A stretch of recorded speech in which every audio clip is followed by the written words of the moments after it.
The norm is for everyone to die together. Very glad that I'm still alive. Fortunate that I'm still alive. Klein shivered and quickly ran to the door, trying to catch up with the policemen and ask for protection. But as soon as he reached the handle, he suddenly stopped. That officer talked so horribly about it. Why didn't they protect me, an important witness or key lead? Isn't that too careless? Were they just probing me? Or maybe it's a bait. All kinds of thoughts rushed into Klein's mind. He suspected that the police were still secretly watching him, observing his reaction. He felt much calmer after thinking of this and was no longer so panicked. He slowly opened the door, deliberately shouting with a trembling voice at the staircase, "You guys will protect me, right?" Tap, tap, tap. There was no response from the police officers, and there was no change in the rhythm of the contact between the leather shoes and the wooden stairs. "I know, you'll do that," Klein shouted again in a tone of feigned conviction, trying to act like a normal person that was in danger. The sound of footsteps gradually weakened and disappeared into the bottom floor of the apartment. Klein snorted and laughed. Isn't that response too fake? Their acting skills are not up to standard. He did not run after them. Instead, he turned back to the room and closed the door behind him.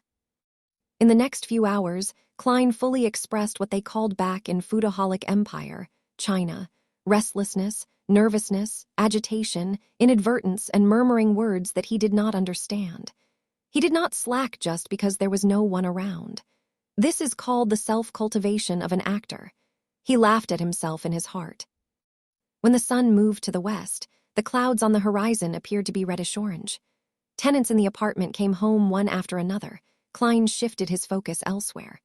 Melissa is almost done with school. He looked at the stove, lifted the kettle, peeled off the coal, and took out the revolver. Without pause or delay, he reached to the back of the board under the double-decked bed where more than 10 wooden strips were staggered out.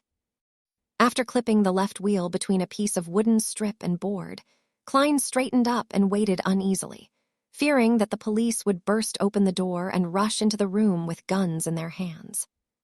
If it was an age of steam, he was certain he would not be seen by anyone when he did that. However, there were extraordinary powers here, ones that he had proven through his own experiences. After waiting for a few minutes, there was no movement at the door. There was only the chatter between 2 tenants who were heading for the heart of the wild bar on Iron Cross Street. Phew! Klein exhaled, feeling assured. All he needed to do was wait for Melissa's return and cook the stewed mutton with tender peas. When the idea came to Klein's mind, his mouth seemed to taste the rich flavor of the gravy. He remembered how Melissa cooked stewed mutton with tender peas. First, she boiled the water and stir-fried the meat. Then, she added onions, salt, a little pepper, and water. After a specific period of time, the peas and potatoes were added, and the stew was to be cooked for an additional 40 or 50 minutes with the lid on. It's indeed a simple and crude way to do it, supported purely by the flavors of the meat itself. Klein shook his head. But there was no other way about it. It was hard for commoners to have many kinds of condiments and various cooking methods. They could only pursue simple, practical, and economical methods. As long as the meat was not burnt or spoiled, anything was good for people who could only eat meat once or twice a week. Klein was not a very good cook himself and ordered takeout food most of the time. But by cooking 3 or 4 times a week, after many weeks of accumulated practice, he had a passing standard and felt that he would not let the pound of mutton down. When Melissa comes back to cook it, it will be done after 7:30 p.m. She would be starving by then. It's time for her to see what real cooking is. Klein made an excuse for himself. First, he started the fire again, went to the bathroom to collect water, and washed the mutton. Then he took out the kitchen boards and knives before chopping the mutton into tiny chunks. As for the explanation for his sudden culinary skills, he decided to blame it on the dead Welsh McGovern, who had not only hired a chef who was good at the mid-seashore flavor, but also often created his own delicacies and invited people to try them. Well, the dead cannot refute me. Nevertheless, Tusk, this is a world with beyonders. The dead are not necessarily unable to speak. With that in mind, Klein felt a little guilty conscience. He threw aside his confused thoughts and put the meat into the soup bowl.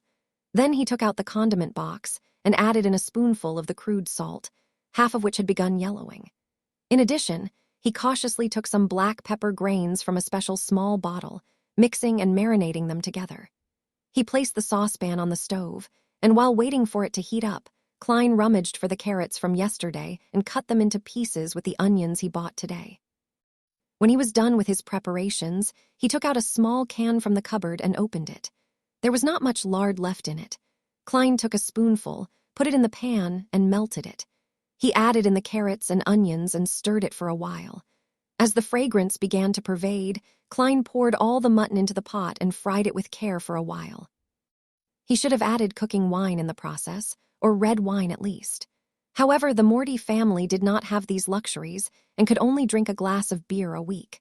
Klein had to make do with whatever was available and poured in some boiled water. After stewing for about 20 minutes, he opened the lid, put the tender peas and cut potatoes in it, and added a cup of hot water and 2 spoons of salt. He closed the lid, lowered the fire, and exhaled satisfactorily, waiting for his sister to reach home. As seconds turned into minutes, the fragrance in the room intensified. There was the allure from the meat, the rich smell of potatoes, and the refreshing scent of onions. The smell gradually mixed up, and Klein swallowed his saliva from time to time, keeping track of the time with his pocket watch. After more than 40 minutes, some not-so-brisk but rhythmic footsteps approached. A key was inserted, the handle was turned, and the door opened. Before Melissa came in, she whispered doubtfully, "Smells good." With her bag still in her hand, she stepped in and glanced over at the stove. "You made this?" Melissa took off her veil hat and her hand paused midair, looking at Klein in astonishment. She twitched her nose and inhaled more of the fragrance. Her eyes quickly softened. And she seemed to find some confidence. "You made this?" she asked again. "Are you afraid I'd waste the mutton?" Klein smiled and returned with a question. Without waiting for an answer, he said to himself, "Don't worry, I specifically asked Welch to teach me how to cook this dish. You know he has a good cook." "First time." Melissa's eyebrows creased subconsciously, but they were smoothed by the fragrance. "It looks like I'm talented," Klein laughed. "It's almost done. Put your books and veil hat down somewhere. Go to the bathroom and wash your hands and then get ready to taste it. I'm very confident about it." When she heard her brother's orderly arrangements and saw his gentle and calm smile, Melissa stood rooted at the door and failed to respond in her daze. "Do you prefer the mutton to be cooked longer?" Klein urged with a laugh. "Ah, okay. Melissa jolted back to her senses. With a handbag and veil in each hand, she rushed into the room quickly. When the lid of the saucepan was uncovered, a sudden blast of steam appeared before Klein's eyes. 2 pieces of rye bread were already placed to the side of the mutton and tender peas, allowing them to absorb the fragrance and heat to become soft. By the time Melissa had packed her items, washed her hands and face, and returned, a plate of stewed mutton with tender peas, potatoes, carrots, and onions was already placed on the table. 2 pieces of rye bread, colored by a light dip into the gravy, were on their plates. "Come on, try it." Klein pointed to the wooden fork and spoon next to the plate. Melissa was still a little confused. She didn't refuse. She picked up a potato with her fork, put it into her mouth, and bit it lightly. The taste of the starchy potato and gravy fragrance flooded her mouth. Her saliva secretion went crazy as she gobbled down the potato in a few mouthfuls. "Try the mutton." Klein gestured at the plate with his chin. He had tasted it just now and thought it was barely at a passing standard, but it was enough for a girl who was inexperienced with what the world had to offer. After all, she only ate meat occasionally. Melissa's eyes were filled with anticipation as she carefully forked some mutton. It was very tender, and as soon as it entered the mouth, nearly melted. The fragrance of the meat exploded in her mouth, filling it with delicious meat juices. It was an unprecedented feeling that made Melissa unable to stop eating. By the time she realized it, she had already eaten several pieces of the mutton. Klein, this was supposed to be prepared for you." Melissa blushed and stammered. "I'd nibbled some of the food just now. It's the privilege of being a cook." Klein smiled and soothed her sister. He picked up his fork and spoon. At times, he would eat a piece of meat, and sometimes he would stuff his mouth full of peas. At other times, he would put down the utensils, break off a piece of rye bread, and dip it in gravy.